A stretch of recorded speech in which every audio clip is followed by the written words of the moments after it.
اسلام یہ بھی کہتا ہے اگر کوئی شوہر بیوی کا حق ادا نہیں کر پا رہا ہے کسی بھی طریقے سے، اگر شوہر جسمانی اعتبار سے بیوی کا حق ادا نہیں کر پا رہا ہے یا شوہر کے پاس اتنا مال نہیں ہے کہ بیوی کا حق ادا کر سکے، تو اب ایسی حالت میں شوہر طلاق بھی نہیں دے رہا ہے اور بیوی کا حق بھی ادا نہیں کر رہا ہے، بیوی کیا کرے؟ اسلام میں اس کا بھی آپشن موجود ہے۔ اگر شوہر بیوی کا حق ادا نہیں کر رہا ہے یا بیوی شوہر سے خوش نہیں ہے، بیوی شوہر کے ساتھ رہنا نہیں چاہتی ہے، اسلام کہتا ہے بیوی خلا لے سکتی ہے۔ ایک صحابی کی بیوی اللہ کے نبی کے پاس آئی، حضرت ثابت بن قیس کی بیوی، کہا ہے اللہ کے نبی میں ثابت کے بارے میں کوئی غلط بات نہیں بولنا چاہتی، بس میں اتنا کہنا چاہوں گی میں شوہر کی شکوہ شکایت نہیں کرنا چاہتی ہوں، میں ان کے ساتھ رہنا ہی نہیں چاہتی ہوں۔ بیوی آ کر کے کہہ رہی کہ اللہ کے رسول میں اپنے شوہر کے ساتھ رہنا نہیں چاہتی ہوں۔ اللہ کے نبی نے فرمایا کہ تم نے مہر میں جو باغ لیا تھا وہ باغ تم کو واپس کرنا پڑے گا، ریٹرن کرنا پڑے گا۔ انہوں نے کہا ٹھیک ہے میں ریٹرن کرتی ہوں۔ اللہ کے نبی نے باغ شوہر کو ریٹرن کروایا اور اس کے بعد خلا ہو گیا، نکاح کو ختم کرا دیا۔ ایک حیض کی عدت گزارنے کے بعد بیوی کہیں اور نکاح کر سکتی ہے، اسلام میں اس کا بھی آپشن ہے۔ اسلام میں ہر پرابلم کا سولوشن موجود ہے میرے بھائی، جانتے ہو اگر شوہر اپنی بیوی کو غلط کام کرتا ہوا دیکھ اور اس کے پاس 4 گواہ نہیں ہیں، اسلام میں اگر کوئی زنا کر رہا ہے اور کوئی یہ بلیم کر رہا ہے کہ وہ آدمی زنا کر رہا ہے، تو اسلامی قانون کیا کہتا ہے کہ 4 گواہ ہونے چاہیے۔ 4 گواہ ہو یا کوئی کلیئر پروف ہو کہ ہاں یہ زنا ہوا ہے، کیونکہ زنا بہت بڑا گناہ ہے۔ کسی کے کہہ دینے سے کہ فلاں نے زنا کر لیا زنا ثابت نہیں ہوتا۔ زنا اگر کسی کے اوپر زنا کا الزام لگایا جا رہا ہے، اسلام کہتا ہے 4 گواہ ہونے چاہیے۔ اب مان لو بیوی کو شوہر نے دیکھ لیا کہ بیوی غلط کام کر رہی ہے، اب ظاہر ہے شوہر 4 گواہ تو نہیں لا سکتا ہمیشہ، ضروری تو نہیں کہ اس چیز کو دیکھنے کے لیے 4 گواہ موجود ہوں، 4 گواہ نہیں۔ اب ایک عزت دار آدمی یہ منظر دیکھنے کے بعد اپنی بیوی کے ساتھ رہنا بھی نہیں چاہتا، عدالت میں جا کر کے اگر یہ بولتا ہے کہ میں نے اپنی بیوی کو زنا کرتے ہوئے دیکھا ہے، اسلامی عدالت پوچھے گی تیرے پاس 4 گواہ ہیں؟ یہ بولے گا 4 گواہ نہیں ہیں۔ اسلامی عدالت کا قانون کیا ہے؟ اگر کسی عورت پر آپ نے زنا کا الزام لگایا اور آپ کے پاس پروف نہیں ہے، آپ کے پاس 4 گواہ نہیں ہیں، تو الزام لگانے والے کو 80 کوڑے مارے جائیں۔ اب شوہر نے اپنی بیوی کو دیکھا یہ کام کرتے ہوئے، 4 گواہ نہیں ہیں، اب کرے تو کیا کرے؟ الزام لگاتا ہے تو 4 گواہ لانے پڑیں گے، 4 گواہ ہیں نہیں، اگر عدالت میں جاتا 80 کوڑے خود کھانا پڑے گا۔ اب اس کا بھی کوئی حل ہے کہ نہیں ہے؟ اس کا حل اسلام میں لعان ہے۔ لعان کس کو بولتے ہیں؟ شوہر عدالت میں آئے گا اور کہے گا جج صاحب میں نے بیوی کو زنا کرتے ہوئے دیکھا ہے اور اب میں اس کے ساتھ نہیں رہنا چاہتا ہوں۔ اسلام کہتا ہے کہ ایسی صورت میں شوہر 4 بار اللہ کی قسم کھا کر کے کہے گا، 4 بار اللہ کی قسم کھا کر کے کہے گا کہ میں سچا ہوں اور میں نے دیکھا ہے کہ اس عورت نے غلط کام کیا ہے، اور 5ویں بار قسم کھا کر کے کہے گا اگر میں جھوٹ بول رہا ہوں تو میرے اوپر اللہ کی لعنت ہو۔ یہ مرد بولے گا۔ اب عورت سے پوچھا جائے گا تو کیا بولتی ہے؟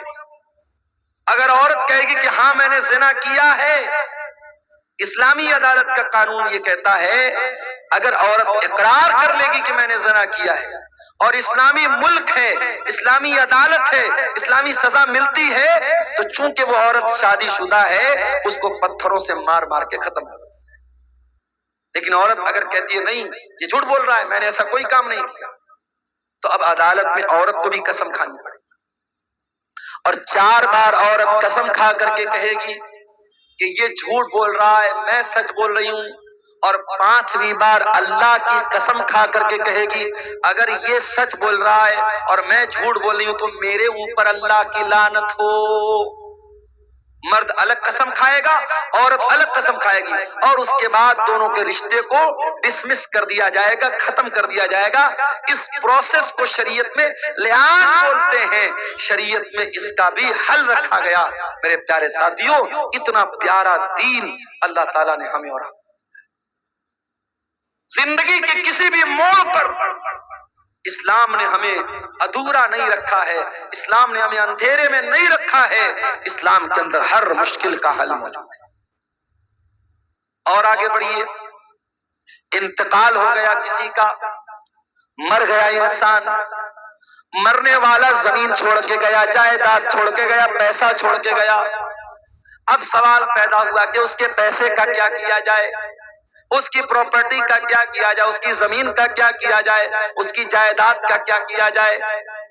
اسلام کہتا ہے مرنے والے کے پیسے سے سب سے پہلے اس کے کفن دفن کا انتظام کیا جائے، اور کفن دفن کا انتظام کرنے کے بعد یہ دیکھا جائے کہ اس کے اوپر قرضہ کتنا ہے، اس کے قرضوں کو ادا کیا جائے، اور قرضوں کو ادا کرنے کے بعد اگر مرنے والے نے کوئی وصیت کی تھی، اور اگر وصیت کسی مدرسے کے لیے وصیت کی تھی، کسی مسجد کے لیے کی تھی، کسی یتیم کے لیے کی تھی، تو اس کی وصیت کو بھی پورا کیا جائے گا، مگر وصیت 1/3 سے زیادہ نہیں ہو سکتی۔ اگر مان لیجئے کہ 90 لاکھ روپیہ چھوڑ کے گیا ہے تو 90 لاکھ میں سے 30 لاکھ روپے تک کی وصیت کر سکتا ہے، 30 لاکھ سے زیادہ کی نہیں کر سکتا۔ تو پہلا کام کفن دفن کا انتظام، دوسرا کام قرضے کی ادائیگی، اور تیسرا کام وصیت کو پورا کیا جائے گا، اور چوتھے نمبر پر اس کے جو وارث ہوں گے، اس کا باپ ہوگا، اس کی ماں ہوگی، اس کی اولاد ہوگی، اس کی بیوی ہوگی، جو بھی اس کے وارث ہوں گے، شریعت میں سب کا حصہ بتایا گیا، بیوی کا اتنا حصہ، اولاد کا اتنا حصہ، ماں کا اتنا حصہ، باپ کا اتنا حصہ، ان کا حق ان کو دیا جائے۔ مرنے کے بعد بھی اسلام نے ادھورا نہیں چھوڑا ہے۔ آپ کی زمین کا کیا ہوگا، آپ کے پیسے کا کیا ہوگا، اس کا بھی شریعت میں قانون رکھا گیا ہے۔ مرنے والے کے لیے جنازے کی نماز کا پراودھان رکھا گیا، اور کبھی آپ نے غور کیا جب ہم جنازے کی نماز پڑھتے ہیں، سامنے جنازہ ہوتا ہے، تو جنازے کی نماز میں ہم رکوع نہیں کرتے، سجدہ نہیں کرتے، ایسا کیوں؟ ہر نماز میں رکوع ہے، ہر نماز میں سجدہ ہے، مگر جنازے کی نماز میں نہ رکوع ہے نہ سجدہ، ایسا کیوں ہے میرے بھائی؟ اس لیے کہ سامنے جنازہ رکھا ہے، اور اسلام کے اندر اتنا بھی پسند نہیں کیا گیا کہ سامنے اگر جنازہ بھی رکھا ہے تو اس کے آگے سجدہ کیا جائے یا اس کے آگے رکوع کیا جائے۔ سوچو، جو اسلام جنازے کی نماز میں رکوع اور سجدہ نہیں رکھتا ہے تاکہ کسی لاش کے سامنے سجدہ نہ ہونے پائے، اس اسلام میں کسی قبر کے آگے سجدہ کرنے کی اجازت کیسے ہو سکتی؟ بنگال میں کلیا چک ایک جگہ ہے، کلیا چک میں ایک مسجد میں میں گیا نماز پڑھنے، پروگرام تھا میرا، وہاں پہ میں گیا تو دیکھا کہ مسجد کے اندر قبر موجود ہے، تو بہت پریشان ہو، اہل حدیث کی مسجد ہے اور مسجد کے اندر قبر ہے۔ میں نے کہا بھائی اہل حدیث کی مسجد میں قبر کہاں سے آئی؟ کہا مولانا صاحب بہت پہلے سے یہ قبر ہے۔ میں نے کہا جتنے بھی پہلے سے یہ قبر ہو، یا تو آپ مسجد کو توڑ کر کے قبر، جہاں سے قبر ہے اس کے باہر مسجد کی باؤنڈری کر دو، یعنی قبر مسجد کے اندر یا مسجد قبر کے اندر نہیں ہونی چاہیے۔ میں نے کہا دو راستہ ہے، یا تو آپ مسجد کی باؤنڈری کم کر لو، یا پھر اس قبر سے جو بھی مرنے والے کی لاش ہے، اب تو کافی دن کی قبر ہو گئی، تو اس کی لاش کے جو بھی بچے ہوئے پاٹ پرزے ہیں اس کو اٹھا کر کے نکال کر کے کسی دوسرے قبرستان میں لے جا کے دفن کرو۔ لوگوں نے کہا مولانا صاحب آج تک تو کسی نے بیان ہی نہیں کیا۔ میں نے کہا میں بتا رہا ہوں بھائی، مسئلہ یہی ہے، جا کے فتویٰ لے لو۔ جمعہ میں نے وہاں پڑھایا، جمعہ میں بھی میں نے یہ بات بیان کی، اور میرے یہ جمعہ کا بیان کرنے کے کچھ دنوں کے بعد مولانا جرجیس صاحب کا بھی وہاں پروگرام ہوا، انہوں نے بھی اپنی تقریر میں یہ بات کہی کہ قبر کو مسجد سے نکالا جائے۔ الحمدللہ اس پر عمل ہوا، اور اب وہاں سے مسجد سے قبر کو ہٹایا گیا۔ یہ کوئی معمولی مسئلہ نہیں ہے میرے بھائی، یہ بہت سخت مسئلہ ہے۔ اللہ کے نبی نے اپنی وفات کے لمحات میں، اپنے آخری لمحات میں بھی کہا تھا لعن اللہ الیہود والنصارى، اللہ کی لعنت ہو یہودیوں کے اوپر، اللہ کی لعنت ہو عیسائیوں کے اوپر، اتخذوا قبور انبیائہم مساجد، انہوں نے اپنے نبیوں کی قبروں کو مسجد بنا لیا، سجدہ کرنے کی جگہ بنا لیا۔ اسلام میں قبر کے آگے سجدہ کرنے کی اجازت ہے، اسی لیے جنازے کی نماز میں بھی آپ سجدہ نہیں کرتے، رکوع نہیں کرتے۔ اچھا جنازے کی دعا کتنے لوگوں کو یاد ہے؟ ذرا ہاتھ اٹھا کے بتاؤ تو، کتنے لوگوں کو یاد ہے؟ ایمانداری سے بتانا، جھوٹ موٹ ہاتھ مت اٹھانا۔ دیکھیے اتنا بڑا مجمع ہے اور کافی لوگ ایسے ہیں جو ہاتھ نہیں اٹھا پا رہے، یہ افسوس کی بات ہے۔ آپ اپنے دنیا کے کاموں میں بہت ماہر ہیں، اپنی راجنیتی کے معاملے میں بہت ماہر ہیں، اپنی کھیتی باڑی کے بارے میں بہت جانکار ہیں، لیکن آپ کو جنازے کی نماز کی دعا تک نہیں آتی، یہ افسوس کی بات نہیں۔ جنازے کی نماز میں اللہ اکبر کا امام صاحب نے پہلی تکبیر کے بعد سورہ فاتحہ پڑھے گا، بسم اللہ الرحمن الرحیم، الحمدللہ رب العالمین الرحمن الرحیم مالک یوم الدین، ایاک نعبد و ایاک نستعین، اہدنا الصراط المستقیم صراط الذین انعمت علیہم غیر المغضوب علیہم ولا الضالین، آمین، سورہ فاتحہ پڑھے گا۔ اس کے بعد کوئی سورت ملا لے گا، بسم اللہ الرحمن الرحیم، قل هو اللہ احد اللہ الصمد لم یلد ولم یولد ولم یکن له کفوا احد۔ اس کے بعد امام کہے گا اللہ اکبر، اس میں رفع یدین کر بھی سکتے نہیں بھی کر سکتے، دونوں طریقہ جائز۔ اگر آپ چاروں مرتبہ رفع یدین کریں تو بھی چلے گا، اور صرف ایک مرتبہ رفع یدین کر کے ہاتھ باندھے رہے تو بھی چلے گا۔ ایک بار اللہ اکبر کا سورہ فاتحہ پڑھا، کوئی سورت پڑھی، اب دوسری مرتبہ امام نے اللہ اکبر کا، اب کیا پڑھیں گے آپ؟ اللہم صلی علی محمد وعلی آل محمد کما صلیت علی ابراہیم وعلی آل ابراہیم انک حمید مجید، اللہم بارک علی محمد وعلی آل محمد کما بارکت علی ابراہیم وعلی آل ابراہیم انک حمید مجید۔ درود شریف پڑھا، پھر امام نے کہا اللہ اکبر، اب یہ تیسری تکبیر ہے۔ اب اس میں آپ جنازے کی دعا پڑھیں۔ جنازے کی کئی دعائیں ہیں، چھوٹی چھوٹی دعا بھی ہے، تھوڑی لمبی دعا بھی ہے۔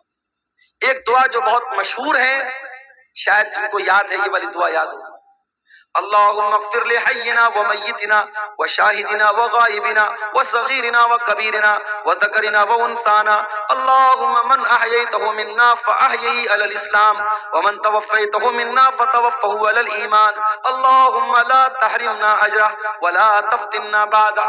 یہ دعا ہے، اتنی تو کم سے کم آپ کو یاد ہونی چاہیے۔ اس دعا کا مطلب کیا ہے؟ اللہم اغفر لحینا، اے اللہ ہمارے زندوں کو بخش دے، ومیتنا ہمارے مردوں کو بخش دے، اللہم اغفر لحینا ومیتنا وشاہدنا وغائبنا، جو موجود ہیں ان کو بھی بخش دے، جو موجود نہیں ہیں ان کو بھی بخش دے، اے اللہ ہمارے مردوں کو بھی بخش دے، ہماری عورتوں کو بھی بخش دے، ہمارے بچوں کو بھی بخش دے، ہمارے زندوں کو بھی بخش دے، ہمارے مردوں کو بھی بخش دے۔ سارے لوگوں کی بخشش کی دعا کرتے ہیں آپ جنازے میں۔ اس کے بعد آپ کیا کہتے ہیں؟ اللہم من احییتہ منا فاحیہی علی الاسلام، اے اللہ تو جسے زندہ رکھے اسے اسلام پر زندہ رکھے، ومن توفیتہ منا، اور جسے تو موت دے دے فتوفہ علی الایمان، اے اللہ تو اسے ایمان پر موت دے۔ اللہم لا تحرمنا اجرا، اے اللہ اس مرنے والے کے اجر و ثواب سے ہم کو محروم مت کر، مرنے والے کے ثواب سے ہم کو محروم مت کر، ولا تفتنا بعدا، اور اس کے بعد اور ایک حدیث میں یہ بھی الفاظ آئے ولا تضلنا بعدا، اس کے بعد تو ہمیں گمراہی میں مت ڈال، ہمیں فتنے میں مت ڈال۔ ایک چھوٹی سی دعا بھی جنازے میں آپ پڑھ سکتے ہیں، اللہم اغفر لہ وارحمہ وعافہ واعف عنہ واکرم نزلہ ووسع مدخلہ، اے اللہ اس مرنے والے کو بخش دے، اس کے اوپر رحم فرما، اس کو درگزر کر دے، اس کو عافیت میں رکھ، اس کی اچھی مہمان نوازی فرما، اور اس کے گناہوں کو دھو دے۔ یہ دعا بھی آپ پڑھ سکتے ہیں۔ تو جنازے کی تیسری تکبیر کے بعد آپ کو یہ دعا پڑھیں۔ اس کے بعد چوتھی تکبیر ہوگی، امام السلام علیکم ورحمۃ اللہ، السلام علیکم ورحمۃ اللہ، دونوں طرف سلام پھیرے گا، آپ سلام پھیریں۔ یہ جنازے کی نماز کا طریقہ ہے۔ اس کے بعد اور آگے بڑھیے، اب آپ جنازہ پڑھ چکے، اب مردے کو قبرستان لے کے جا رہے ہیں۔ دنیا میں انسان کتنا طاقتور تھا، دنیا میں اس کی فارچونر گاڑی جب گزرتی تھی روڈ پر تو لوگ تاکنے لگتے، نیتا جی کی گاڑی آ گئی، ودھائک جی کی گاڑی آ گئی، منتری جی کی گاڑی آ گئی، فلانے صاحب کی گاڑی آ گئی. اور آج جنازے پہ لیٹا ہوا ہے وہ انسان، اور اس کی جنازے کی چارپائی کو لوگ پکڑے ہوئے ہیں اور اس کو لے کے قبرستان جا رہے ہیں. قبر تیار ہے، اور قبر بھی آپ جانتے ہیں دو طرح کی ہوتی ہے. ایک ہوتی ہے صندوقی قبر جس میں بیچ میں مردے کو رکھا جاتا ہے، اور ایک ہوتی ہے بغلی قبر. اور اللہ کے نبی کی جو قبر ہے وہ بغلی قبر تھی جس میں سائیڈ میں مردے کو رکھا جاتا ہے. تو قبر میں مردے کو اتارا جاتا ہے. اب جب قبر میں اتارا گیا اس کے بعد مٹی ڈالی جاتی ہے.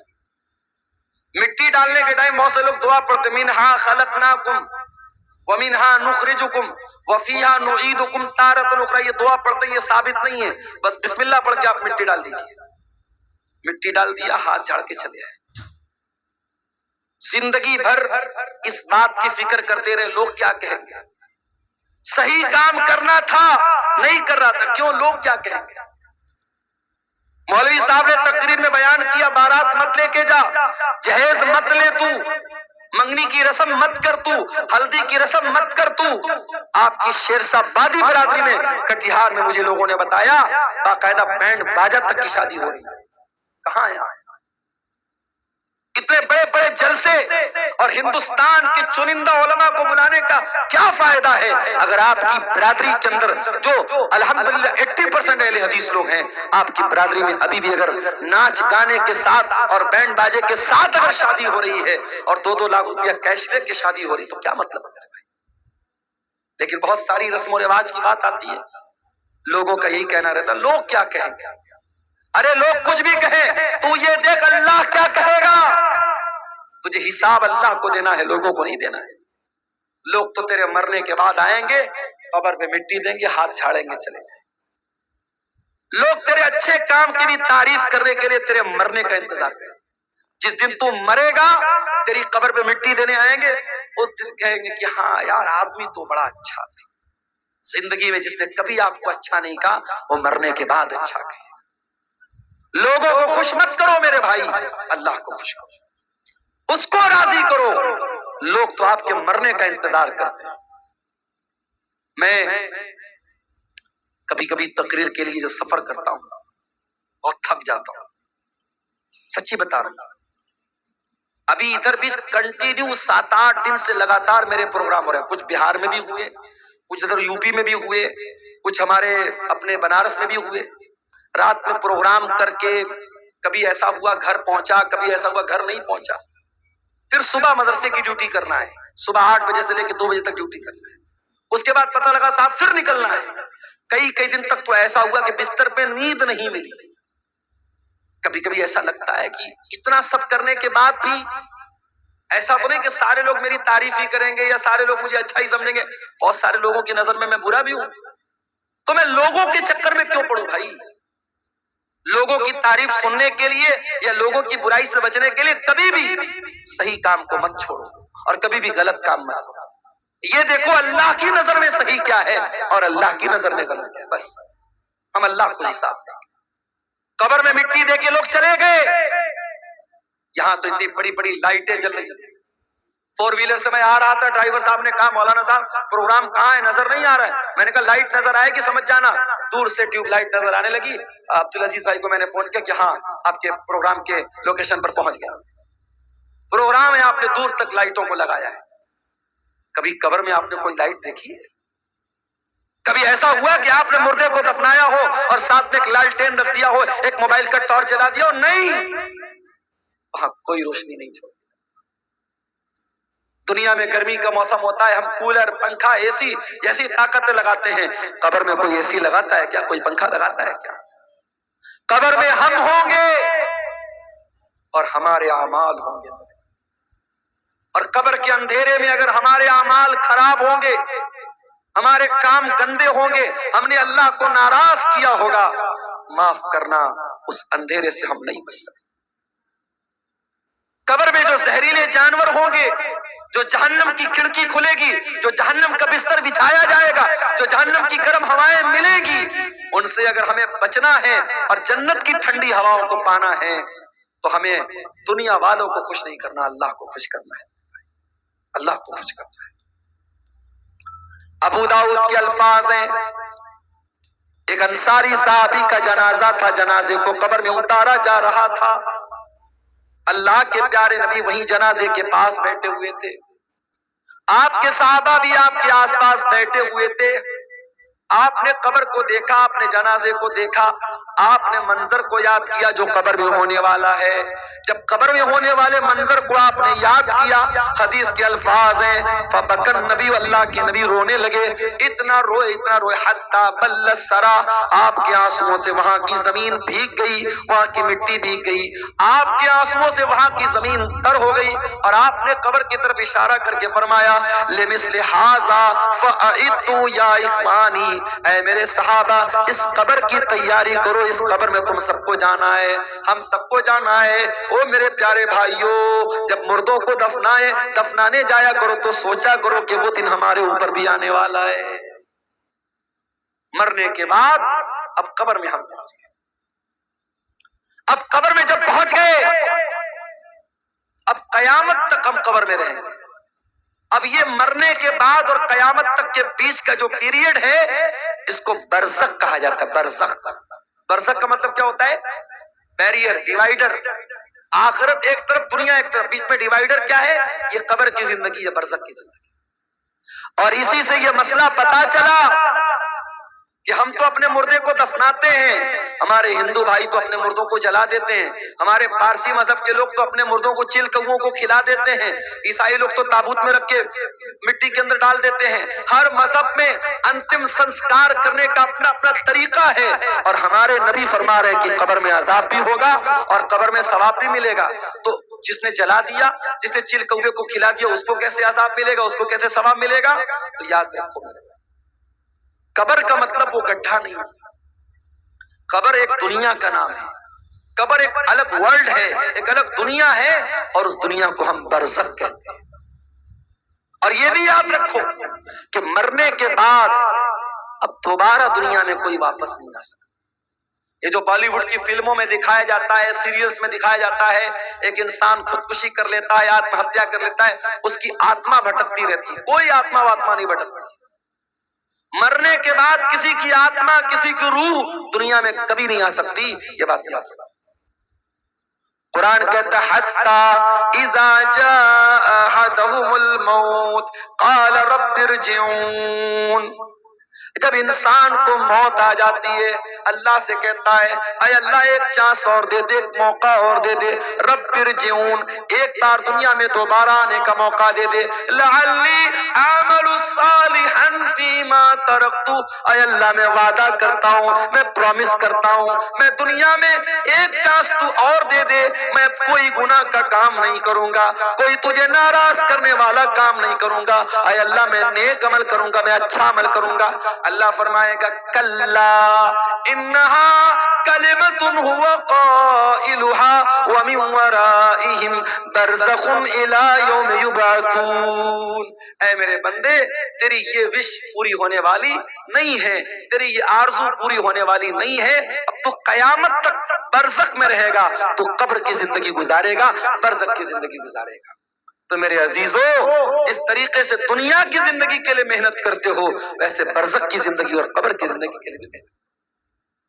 اب آئیے تقریر کے آخر میں جو قرآن کی آیت میں نے شروع میں پڑھی تھی، شروع میں نے آیت پڑھی تھی، اللہ نے سورہ نحل میں فرمایا قرآن کے 14ویں پارے میں من عمل صالحا من ذکر او انثى، جو بھی نیک عمل کرے گا چاہے وہ مرد ہو یا عورت ہو، اگر وہ ایمان والا ہوگا۔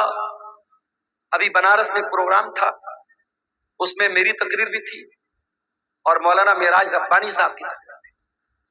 اب معراج ربانی صاحب کو تو آپ جانتے ہی ہیں، کسی زمانے میں خاص طور سے بدعتی لوگوں کے خلاف ان کی بڑی تگڑی تگڑی تقریریں موجود ہیں۔ تو بدعتی لوگوں نے وہاں جہاں بنارس میں پروگرام تھا، ان لوگوں نے ایک میسج وائرل کیا اور خاص طور سے شیخ معراج ربانی کا نام لے کر کے کہا کہ صاحب یہ تو بہت بڑا گستاخ ہے اور نبی کو نہیں مانتا ہے، نبی کا گستاخ ہے، اور نبی کی قبر کے اوپر جو گنبد بنا اس کو گرانے کی بات کرتا ہے، ایسے گستاخ کی تقریر ہم نہیں ہونے دیں گے وغیرہ وغیرہ۔